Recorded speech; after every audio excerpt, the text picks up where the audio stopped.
Check করছে যে জাকাতের শাড়ি আমরা নিব না। সৎ লোকের দুইটা জিনিসের ব্যাপারে যুদ্ধ করতে হয়, একটা হচ্ছে দারিদ্রতা আর আরেকটা হচ্ছে কি ষড়যন্ত্র মোকাবেলা করতে হয়। প্রধানমন্ত্রীর যে ঈদে যে শাড়ি দেয়া হয়, এইবার আমি 500-র মতো শাড়ি লুঙ্গি পাইছি। এটা আমি জীবনে প্রথম, আমি এমপি হিসাবেই, আমি এতদিন ধরে রাজনীতি করি কিন্তু কারো কাছ থেকে জানতাম না যে এটা এরকম দেয়া হয়। তারপরে দেখেন কাজ করতে গিয়ে কত প্রবলেম হয়। আমার বিরুদ্ধে ইদানিং একটা অভিযোগ করেছে, আপনি খেয়াল করে দেখছেন কিনা, যে আমার এই যে শাড়ি, এই শাড়ি নাকি আমার কোন বন্ধুর বউ নাকি পাইছে, ওনারা রিজেক্ট করছে যে জাকাতের শাড়ি আমরা নিব না। তো এখন প্রশ্ন হচ্ছে কি যে বন্ধুর বউকে আমি দিতে পারি কিনা। এখন আমি তো আর জনে জনে গিয়ে শাড়ি দেই না।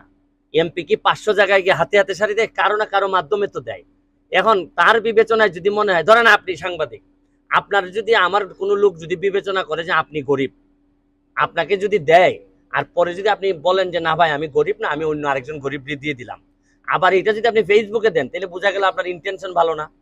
আপনি একটা এমপির বিরুদ্ধে অভিযোগ আনবেন কখন? সরকারি কোনো জিনিস যদি আপনি বিক্রি করে দেন, টাকার বিনিময়ে যদি আপনি বিক্রি করে দেন, তখন অভিযোগ আনবেন। সমস্যা কি জানেন?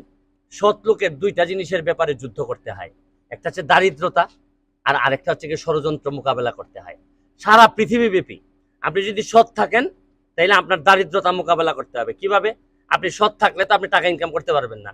তাহলে এমপি হিসাবে আমার যে খরচ আছে, এই খরচ চালাইতে গিয়ে আমার স্ট্রাগল করতে হইতেছে, আমার পরিবার চালাইতে গিয়ে স্ট্রাগল করতে হইতেছে, কারণ ম্যাক্সিমাম সময় আমার এলাকায় দিতে হইতেছে। তো সৎ এমপি হিসাবে আপনার প্রথম প্রবলেম হবে যে কিভাবে আপনি মানে আপনার যে দারিদ্রতা, এটা মোকাবেলা করবেন। আমার যদি ব্যারিস্টারি না থাকতো, তাহলে আমি চলতাম কিভাবে বলেন? আমি এখন একজন মেম্বার অফ পার্লামেন্ট। আমার কিন্তু এই 39 ডিগ্রি আজকে চলতেছে, গরম। 39 ডিগ্রিতে এই হাফ প্যান্ট আর এইগুলা পরে এই আপনার রাজবাড়িতে এখানে এসে ফুটবল খেলার কথা না। শীতের সময় হইলে ধরেন শখ করে একটা ফুটবল খেলা যায়, কিন্তু এখন যে গরমের মধ্যে আমি ঢাকা থেকে আসছি, আর আমারে কিন্তু কেউ এখান থেকে ফিও দিবে না। যে আমি ধরেন আইনজীবী হিসাবে গেলে কোথাও ফি পাই, কিন্তু ফুটবলার হিসাবে গেলে তার আমার কেউ ফি দেয় না, হয়তো 4টা ভাত খাওয়ায় আর কি। তো এইখানে আসার কারণ কিন্তু এই, এখন যে এই গরমের মধ্যে গিয়ে ঘামবো, কারণ একটাই, যে কোনো না কোনোভাবে ফুটবলটা আবার ফিরে আসে কিনা।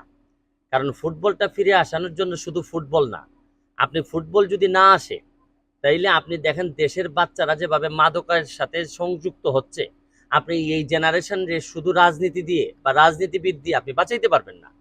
আপনি উন্নয়ন করবেন ঠিক আছে, কিন্তু যদি স্ট্রাকচারাল উন্নয়ন হয়, কিন্তু আমাদের মানুষের উন্নয়ন যদি না হয়, তাহলে আপনি কি এই জাতিরে আটকাইতে পারবেন বা বাঁচাইতে পারবেন? বঙ্গবন্ধু সোনার বাংলা বানাইতে পারবেন? পারবেন না। তো এমপি আমাকে বানানো হয়েছে 2টা উপজেলার জন্য, কিন্তু আমার কাছে মনে হয় যে আমার যোগ্যতা অনুযায়ী আমার দায়িত্ব সারা বাংলাদেশের জন্য যদি আমি পালন করার সামর্থ্য যদি আমার থাকে, তাহলে এটা আমি করতে চাই। এটা হচ্ছে ফুটবলের মাধ্যমে।